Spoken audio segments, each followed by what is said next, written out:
이렇게 주일 오후 예배 때 이렇게 나날이 조금 이렇게 모이시기 이렇게 시작하시는 것 같아요. 잠시만요. 제가 이렇게 너무 아름다워가지고 모여 계신 모습이 사진을 이렇게 찍어놓겠습니다. 앞에 계신 분이 누구신지 제가 이렇게 더 보고서 확인해가지고 이렇게 확대해가지고 더 기도를 해드려야 될 것 같아요. 그래서 가급적이면 이 하늘가족 예배 때 이 양쪽 두열에 앉으신 분들은 은혜를 2배로 받으실 줄로 믿습니다. 이쪽 앉아 계신 분들도 괜찮아요. 근데 다음 주에는 이쪽으로 오시면 이제 2배 은혜가 있을 줄로 믿습니다. 제가 이렇게 한 이유가 왜냐하면 많은 성도님들이 저번에 이경준 목사님 오셨을 때 이렇게 가운데로 모여가지고 예배를 드렸는데 너무 좋았다고 얘기를 많이 들었어요. 그래서 제가 그런 우리 하늘가족인데 우리 박준희 전사님도 말씀하시고 아까 담임 목사님도 말씀하셨는데 하나님이 우리를 보실 때 우리가 이렇게 더 가까이 모여 앉아 있으면 더 좋을 것 같은 거예요. 아까 우리 유스 오케스트라 막 하는데 앞에서 어머니들이 막 아버지가 막 동영상 찍고 막 사진 찍고 너무 이뻐하시잖아요. 모습을 보니까 하나님도 우리가 정말 사랑하는 모습으로 더 가까이 이렇게 모여 앉아 있을 때 보기 좋을 것 같습니다. 요 사진 궁금하신 분들은 저한테 나중에 얘기하시면 되겠습니다. 오늘 옳은 길 따르라 의의 길을 이 찬송을 가지고 유스 오케스트라를 통해서 하나님께 영광을 돌렸고 또 이따가도 우리가 함께 이 찬송을 나눌 텐데요. 이 찬송은 영국의 헨리 니콜이라는 분이 작사 및 작곡을 하셨습니다. 이분은 옥스퍼드 대학의 공학도인데 음악이 너무 좋아서 중간에 전공을 음악으로 바꾸셨습니다. 그리고 어린이와 청소년을 특히 좋아하셨답니다.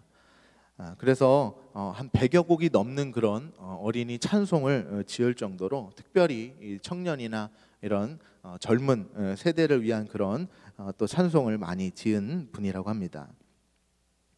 1896년에 문득 젊은이들에게 이 복음을 전하는 그 기쁨과 그 사명에 대해서 좀 잘 전달해야 되겠다 그런 마음을 먹고 작곡한 찬송이 오늘 우리가 함께 나눌 옳은 길 따르라 의의 길을 이 찬송입니다. 근데 저는 이 말씀을 준비하면서 이 말씀의 이 찬송의 그 주가 되는 그 구절이 요한복음 14장 6절이라고 해요. 그래서 6절을 이렇게 묵상하다가 이게 정말로 우리에게 예수님이 들려주시는 굉장히 큰 의미가 있는 그런 묵상이 되겠다 그런 생각으로 여러분하고 나누려고 합니다. 제가 이 옳은 길 따르라 의의 길을 이 찬송의 첫 구절에서 사실은 그 다음 구절로 못 넘어갔어요. 왜냐하면 옳은 길이라고 하는 그 단어에서 굉장히 제 스스로가 고민이 됐어요. 왜냐하면 제가 젊은 날에 이제 막 신학을 시작할 때 처음 목회자의 꿈을 꿈고 이렇게 신학교에 갔을 때 부딪혀왔던 여러 고민들 가운데 하나가 뭐냐면 그리스도인으로서 옳게 사는 길이 뭔가 이런 질문이 있었거든요. 근데 그 질문 때문에 굉장히 내적으로나 외적으로나 많이 좀 힘들었던 그런 때가 있어요. 그래서 옳은 길이라는 게 정말 뭘까? 지금은 이제 그 의미에 대해서 나름 어느 정도 정리가 됐지만 그때는 굉장히 힘들었어요. 근데 그러고 보니까 이 찬송이 정말 젊은 세대들에게 꼭 필요한 그런 내용을 담고 있구나. 이 작곡자가 정말 그런 고민에서 이 곡을 만들었구나라는 것을 생각하게 되었습니다. 청년들이나 청소년들 또는 어린 자녀들의 공통의 관심사는 뭘까요?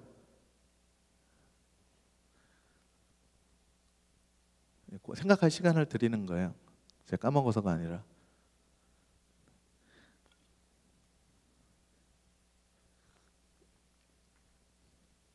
어느 길로 가야 되나?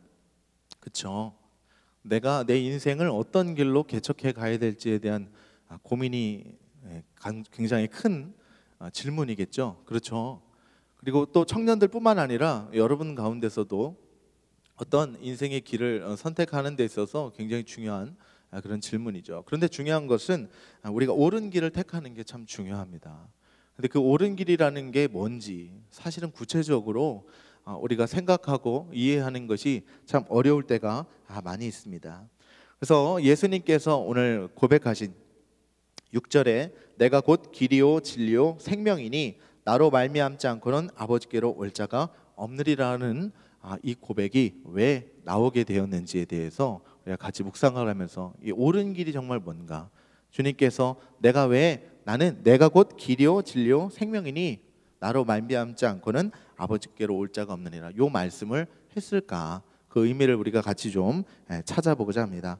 오늘 성경에 본문이 위치하고 있는 부분은 13장부터 거슬러 올라가면 예수님께서 이제 6월절 그때가 이제 다가오고 있을 때에 제자들의 발을 씻기신 장면이 요한복음 13장에 나옵니다.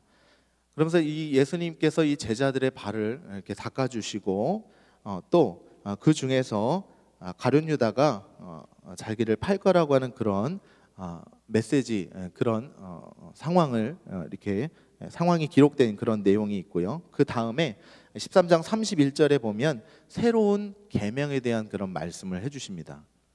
근데 그 맥락에서 굉장히 중요한 질문을 하는데, 예수님께서 요 새로운 계명을 말씀하시면서 내가 이제 잠시 뒤에 너희들이 올 수 없는 어디로 간다, 이런 말씀을 하세요. 13장 33절에. 그리고 나서 새 계명을 알려주시고 나서 이제 시몬 베드로가 36절에 질문을 합니다. 뭐라고 질문을 하냐면 주여 어디로 가시나이까? 그러니까 예수님께서 네가 지금 따라올 수 없는 곳으로 간다 말씀하십니다. 그러니까 베드로가 얘기를 하죠. 내가 지금은 어찌하여 따라갈 수 없나이까? 주를 위하여 내 목숨까지 버리겠나이다. 이렇게 어디로 가시는지 궁금해서 질문을 합니다. 그랬더니 예수님께서는 전혀 그 질문에 대해서 내가 어디로 간다는 거에 대해서 얘기하지 않으시고 자꾸 다른 얘기를 하세요. 네가 나를 위하여 목숨을 버리겠느냐? 내가 진실로 진실로 내게 이르노니 닭 울기 전에 내가 3번 나를 부인하리라. 전혀 다른 답변을 하십니다. 그리고 나서 또 말씀하시고 또 5절에 보면 도마가 또 이렇게 묻습니다. 도마가 이르되 주여 주께서 어디로 가시는지 우리가 알지 못하거늘 그 길을 어찌 알겠사옵나이까?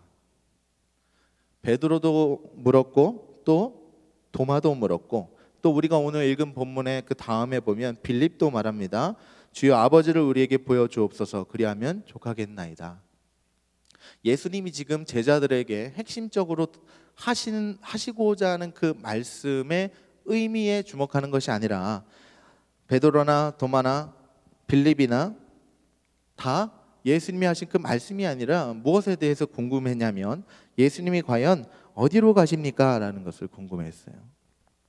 예수님이 알려주시고자 하는 그 말의 진의를 아직 깨닫지 못하고 있는 것이죠.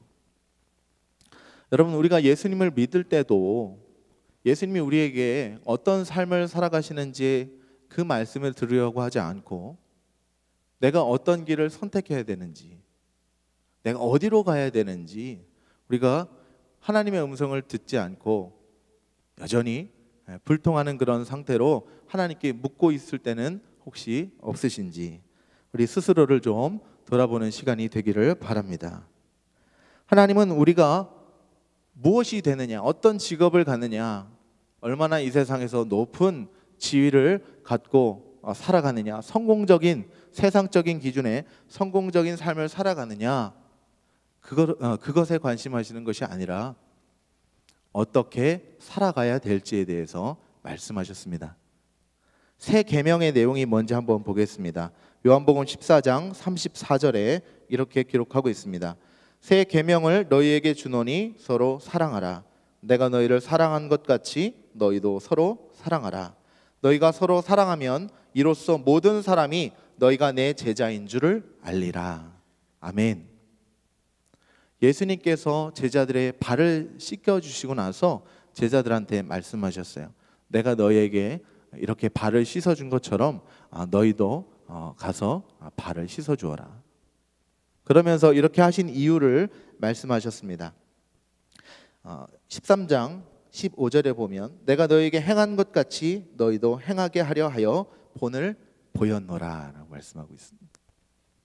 예수님께서 제자들을 불러놓고 세족식을 하시고 같이 만찬을 나누시면서 하셨던 수많은 이야기들의 핵심은 무엇이냐면 이제 예수님이 어디로 가는지가 중요한 것이 아니라 남겨진 너희들이 이 땅 가운데에서 무엇을 하며 어떻게 살아야 될 것인가에 대해서 예수님은 말씀해 주고 싶었던 거예요. 그런데 제자들의 물음은 무엇이냐면 예수님이 간다고 하는 그곳이 어디냐는 거예요. 이 땅 가운데에서 내가 어떻게 살아가야 될지에 대해서는 관심이 없고 나는 주님이 간다고 하는 그곳에 나도 가기를 원합니다. 즉 예수님의 소원과 예수님의 기대와는 정반대의 질문을 계속하고 있는 겁니다. 여러분 오늘 우리의 신앙생활은 혹시 그렇지 않은지, 하나님은 항상 우리에게 이미 답을 알려주셨는데 우리는 그 답은 내게 맞는 답이 아니라고 그 말씀을 내게 주시는 말씀이 아니라고 거부하고 있지는 않은지 생각해 보아야 될 것입니다. 예수님께서 도마가 질문을 했죠. 주님께서 어디로 가시는지 우리는 그 길을 알지 못합니다. 그런데 4절에 보면요, 예수님께서 내가 어디로 가는지 그 길을 너희가 안다 이렇게 얘기를 했어요. 너희가 안다고 말하니까 도마가 우리는 모르는데요 이렇게 질문을 한 겁니다. 근데 예수님이 안다고 했어요. 왜? 안 가르쳐 주셨는데 안다고 했어요. 그 의미는 무엇일까요? 이미 너희한테 말했다는 거예요. 4절에 내가 곧 길이다 라고 말씀하고 있습니다. 내가 곧 길이다. 이 얘기는 여러분 생각을 해보세요. 내가 길이다. 여러분 이 단어만 계속 생각을 해보시면 이해가 잘 되십니까? 신앙생활을 오래 하신 분들은 여러 설교를 듣고 그냥 익숙한 말씀이기 때문에 우리가 잘 이해하기 쉽지만 내가 길이다, 이해가 쉽지 않은 거예요. 이 말씀의 본 의미를 저는 그렇게 생각합니다. 내가 이미 너희한테 길을 보여준 거예요. 예수님이 이미 제자들한테 길을 보여준 것입니다. 어떤 길이요? 어떻게 사는 길을 보여주신 거예요. 아버지께로 가는 방법을 이미 알려주셨습니다. 어떻게 살라고요? 제자들의 발을 닦아주신 것처럼 우리도 그런 삶을 살라고 알려주신 거예요. 그 예수님께서 보여주신 그 모습 자체가 곧 길이라는 겁니다. 여러분 우리가 이 세상 가운데 살아가면서 많은 젊은 분들이 질문합니다. 지금 공무원 준비를 하는데 이걸 계속 해야 될까요? 말아야 될까요? 지금 이 학교를 위해서 기도하는데 이거 돼야 될까요? 말아야 될까요? 제가 어떤 답을 줄 수 있을까요? 하나님께도 아마 그런 기도를 많이 하실 거예요. 그런데 그런 답을 들으면 참 다행인데 많은 분들은 답을 못 들을 거예요. 왜? 그때도 예수님 오늘 말씀을 통해서 내가 곧 길이다 아마 이런 답을 주실 거예요. 나는 네가 어떤 직업을 갖든지 그건 내게 중요하지 않다는 거예요. 하나님이 원하시는 모습은 뭐냐면 우리가 어떻게 살아가느냐, 무엇이 되느냐가 아니라 어떻게 살아가느냐. 어떻게 살아갈 때에 주님이 말씀하신 그 삶의 모습대로 살아갈 때에 하나님께서 약속하신 풍성한 은혜와 축복이 부어지는 줄로 믿습니다. 여러분 무엇보다도 여러분 새로운 계명, 예수님께서 말씀하신 새로운 계명, 그러나 사실 우리에게는 전혀 새롭지 않아 보이는 그 계명을 여러분 마음속에 새기시기를 주님 여러분 축원합니다. 예수님이 이미 보여주신 것이 길입니다. 더 이상의 다른 길은 없습니다.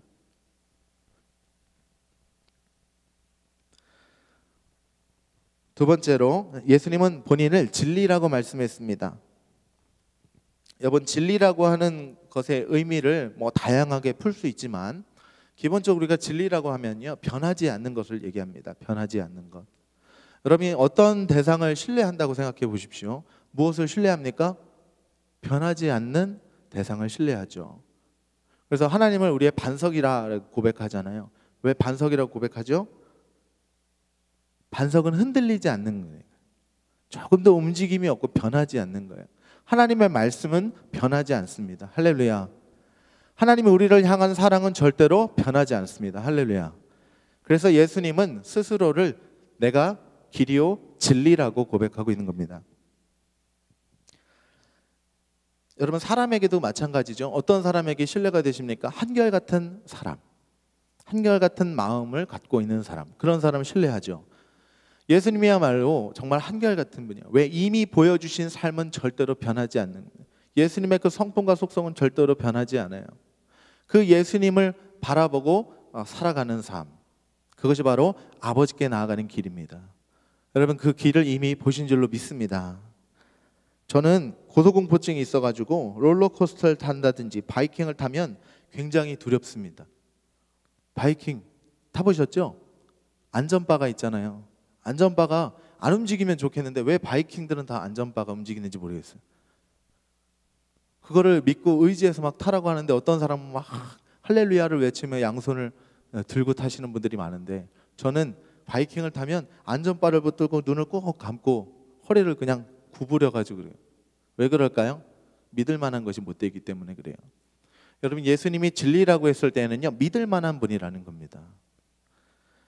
제가 충격적인 그 내용을 하나 들은 게 있어요. 강원도 속초 경찰서는 7월 24일 오전 11시 30분경에 경기도 부천에 거주하는 설악산 관광 가이드 김모 씨의 설명을 듣다가 중요 지방 문화재 37호 흔들바위로 밀어뜨린 미국인 관광객 제럴드 등 일행 11명에 대해 문화재 훼손 혐의와 문화재 보호법 위반 혐의로 입건했다. 이들 일행은 이날 새벽 5시 일출 관광을 마친 후 흔들바위 관광을 하면서 이 바위는 아무리 흔들어도 흔들리게만 할 뿐 떨어지지는 않는다는 가이드 김 씨의 말에 따라 평균 체중 89kg의 거구 11명이 힘껏 밀어낸 끝에 바위를 추락시켰다. 그러나 이들 일행은 경찰에서 가이드의 말이 말도 안 되는 소리라 생각해 밀어본 것일 뿐 다른 의도는 없었다며 범행의 고의성을 완강히 부인했다. 여러분, 흔들바위가 추락했다는 사실 알고 계셨습니까? 아직도 이게 진짜인지 아닌지 감이 안 잡히시죠? 이게 제가 만우절에 문자로 장문의 카톡으로 이렇게 받았던 내용입니다. 그래서 점점점점 그 일대에 살았던 산짐승 씨는 이 산짐승 씨가 이거를 목격해서 보고했다, 뭐 그런 내용으로 이렇게 왔어요. 저는 뒤에 있는 내용을 못 보고 앞에 있는 내용만 보고요, 이게 정말 그럴듯한 거예요. 그렇죠? 흔들바위 11명이 왠지 막 거구가 막 하면은 밀어뜨릴 것 같고, 제가 그래서 오늘 다시 한번 확인해 봤어요. 이게 진짜인지 아닌지. 흔들바위가 있는. 흔들바위는 아직 있답니다. 여러분, 걱정하지 않으셔도 됩니다. 설악산 가면 볼 수 있습니다. 자, 여러분, 만약에 제가 이런 얘기를 하면서 맨날 이런 얘기 하고 돌아다니면 저를 신뢰하시겠습니까? 신뢰 안 하죠. 근데 우리 하나님은요, 절대 이런 얘기하고 다니시지 않으세요. 하나님의 말씀에는요, 거짓이 없어요. 그렇기 때문에 그 말씀이 우리에게 놀라운 은혜요, 능력이 되는 겁니다. 다른 길을 찾으려고 애쓰지 마세요. 예수님이 진리입니다. 그 진리를 붙들고 계시면 여러분, 내가 이 길로 가든 이 길로 가면 하나님이 나랑 함께 하시지 않을 것 같아, 저 길로 가면 하나님이 나랑 함께 하시지 않을 것 같아. 여러분, 그런 고민하실 필요 없어요. 하나님이 우리를 향한 약속은 이미 확정되어진 것입니다. 뿐만 아니라 예수님은 자신을 생명이라고 말씀하셨습니다. 예수님이 길이고 진리고 생명입니다. 제자들은 예수님의 죽음이 다가오는 시기에 여전히 예수님이 하신 말씀을 이해하지 못하고 있었지만 예수님께서는 분명히 그들에게 이 말씀을 전해주고 싶으셨어요. 너희들이 정말 살아가는 것, 그 생명의 기쁨을 누리고 살기를 바랬던 거예요. 예수님을 바라볼 때 예수님이 보여준 그 삶 속에는 무엇이 있다고요? 따라해 봅시다. 생명. 여러분, 근데 예수님을 믿고 살아가는 여러분의 삶 속에 여러분 정말 생명이 있으십니까? 할렐루야. 생명이 있으십니까? 생명이라는 그 단어는요, 생기라는 단어랑도 연관돼 있잖아요. 살아있다고 여러분 다 살아있는 건가요? 숨 쉰다고 여러분 다 생명이 있는 건가요? 우리 사람은 영적인 존재잖아요. 짐승하고 달리 영적인 생명이 있다는 거예요. 매일 밥을 먹고 옷을 입고 사람을 만나고 관계를 하고, 여러분 그것이 사람의 삶인데 예수님 안에 생명이 있다는 게 뭘까요? 그냥 죽어서 천국 가는 것? 예수님 믿으면 우리가 영원의 지옥불에 떨어지지 않고 하나님 나라 가는 것? 오늘 예수님께서 내가 길이고 진리요 생명이라 하셨을 때에는 분명 그것도 포함되어 있을 것입니다. 그런데 남겨지는 제자들이 누릴 생명의 기쁨이 있다는 것을 예수님 아마 알려주고 싶었다고 저는 생각합니다. 예수님께서 본을 보여주셔서 그 예수님의 삶을 따라가도록 제자들에게 그렇게 훈련시켜 주시고 그렇게 보여주셨던 이유는 무엇이냐면 이 세상을 살아가면서 정말 살아있는 것처럼 살라는 하나님의 은혜가 있는 줄로 믿습니다. 여러분, 교회에 나와도 생명력을 느끼지 못한다면 여러분 스스로가 너무 여러 가지 사역이 많고 일에 치이고 그래서 어떤 사역의 교회 생활에 또 신앙 생활에 기쁨을 느끼지 못한다면 여러분 어떤 의미에서 오늘 말씀하고 있는 그 생명력을, 그 생명을, 예수님이 생명이라는 단어를 이해하기가 굉장히 어려울 것입니다.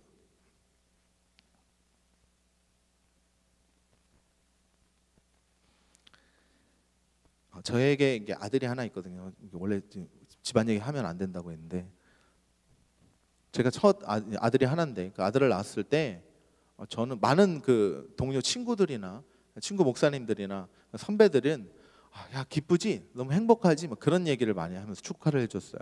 근데 저는 처음 딱 그 아이가 낳았을 때 물론 제가 DTS 훈련 중이라서 제가 그렇게 그 기쁨을 마음껏 누리지 못했는지 모르겠지만 기쁨의 감정보다는 솔직한 말로 너무 부담스러운 거예요. 이제 아내를 책임지기 시작한 것도 그때 얼마 안 됐을 때인데 아이까지 책임져야 되는 그 상황이 되니까 너무 그게 기쁨의 어떤 그 감정을 느끼지 못하고 생명에 대한 기쁨의 감정을 느끼지 못하고 그냥 부담감이 오는 거예요. 그래서 주변에서는 얼마나 기쁘세요? 그럼 예 기뻐요. 근데 돌아서면 왜 나는 기쁨을 못 느끼는 걸까? 나에게는 부성이 없는 걸까? 막 그런 고민을 갖고 있었어요. 그런데 아이가 자라가는 그 과정을 보니까 그게 기쁨이라는 것이 그냥 막상 태어났네 그냥 기쁜 게 아니라 자라가는 것을 보고 그것에 내가 기여하고 있다는 것을 느낄 때 그것이 생명이 주는 기쁨이라는 걸 알았습니다. 우리 알파코스가 어제 51명의 게스트가 와가지고 성령 수양회를 참여하고 또 하나님을 알았던 분, 또 처음 믿는 분, 잠시 쉬었다가 돌아오신 분, 우리 교회 새로 나오신 분 여러분들이 계시는데 같이 이 알파코스를 운영해 가면서 참 그런 걸 느껴요. 처음 나왔을 때, 둘째 주 나왔을 때, 셋째 주 나왔을 때 계속해서 그분들의 얼굴이 변화되고 또 테이블 리더들의 이야기를 통해서 저분들이 마음이 점점 열려져 가고 주님의 말씀이 들어가고 그런 여러 가지 고백들을 들으면 들을수록 제가 정말 예수님이 생명이시다라는 이 말씀이 이해가 되어지더라고요. 여러분 생명이 자라가는 그 모습을 보는 것 너무 기쁜 일인 것 같습니다. 예수님께서 내가 길이고 진리요 생명이다 라고 하셨을 때는 물론 맞습니다. 맞는 말입니다. 그러나 예수님의 그 모습을 보고 따라갈 때에 거기서 얻어지는 풍성한 기쁨이 있다는 것을 예수님께서 오늘 우리에게 알려주시고자 한다고 저는 믿습니다. 생명은 기쁨이었습니다. 수많은 사람들이 예수님이 살아가신 그 모습을 따라가야 된다라고 하는 부담감만 안고 있는 것 같아요. 사명감에 대한 책임감만 너무 크게 안고 있는 것 같아요. 그런데 막상 그 길을 따라가려고 노력하고 그 길을 하나님 기뻐하시는 그 서로 사랑하고 서로를 세워주고 서로 성장시켜주는 그 주님이 기뻐하시는 교회 안에서의 그 모습을 따라 살아갈 때 거기에서 부여되는 놀라운 하나님의 은혜와 생명의 기쁨이 있다는 사실을 여러분 믿으시기 바랍니다. 우리 목양교회에서 얼마나 전도를 잘하고 계신지 저 전도하러 가시는 분들 보면요 옛날에는 그렇게 못 느낀 것 같은데 너무 행복해 보여요. 맞죠? 여러분도 그런 거 느끼시죠? 전도하러 가요 그러면서 막 이렇게 옛날에는 전도하러 가요 그랬다면 요즘에는 전도하러 가요 하면서 막 콧소리로 막 이렇게 기쁘게 가시더라고요. 왜 그런가 생각을 해봤더니요 전도대는 2-3명씩 짝을 져가지고 이렇게 가시잖아요. 너무 행복한 것 같아요. 같이 하나님 일에 동역하고 있는 것, 또 그분들 우리 교회 오는 모습을 보는 것 얼마나 기쁩니까? 또 새가족부에서도 그런 분들이 우리 교회에 잘 정착해 나가는 과정을 보는 것 얼마나 행복할까요? 목장에서도 처음 믿은 분들이 또 교회 새로 오신 분들이 목장 안에서 잘 정착해 갈 때 저는 예수님이 주시는 그 생명이 성장해가는 기쁨을 다 같이 누리도록 하나님께서 우리에게 주신 복이라고 믿습니다. 예수님이 길이요 진리요 생명이라는 이 고백 속에는요, 우리를 홀로 부르신 게 아니에요. 지금 이 말씀은요, 제자들한테 부르신 거고요, 교회에 하시는 말씀입니다. 길 대신 주님의 그 길이라고 하는 예수님의 그 삶을 따라가는 그 삶을 살 때 우리는 절대 혼자 가지 않아요. 같이 가는 게 축복인 줄로 믿습니다.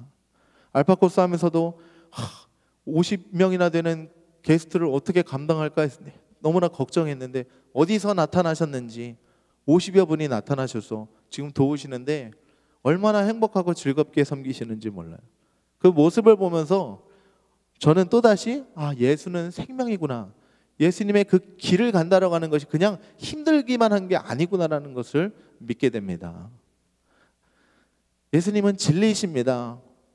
정말 예수님이 하신 그대로 정말 순종하고 따라가려고 노력하면 할수록 예수님 말씀이 맞다는 게 느껴져요. 예수님 말씀이 정말 진리셨다, 예수님이 보여주셨던 삶이 정말 사람을 변화시킨다, 그것에 대한 확증을 느낄 때 믿음의 확신이 생기고 사람들의 변화를 볼 때 예수님이 정말 진리라는 사실을 경험하게 됩니다.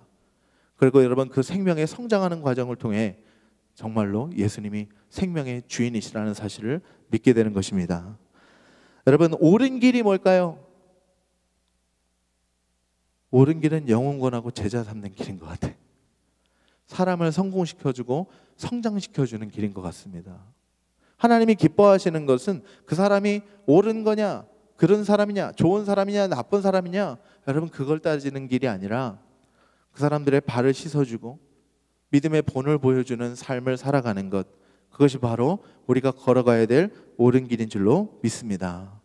여러분, 그 길을 우리 힘차게 찬송 부르며 여기 있는 우리 모든 목양교회 성도를 함께 걸어가기를 주님의 이름으로 축원합니다.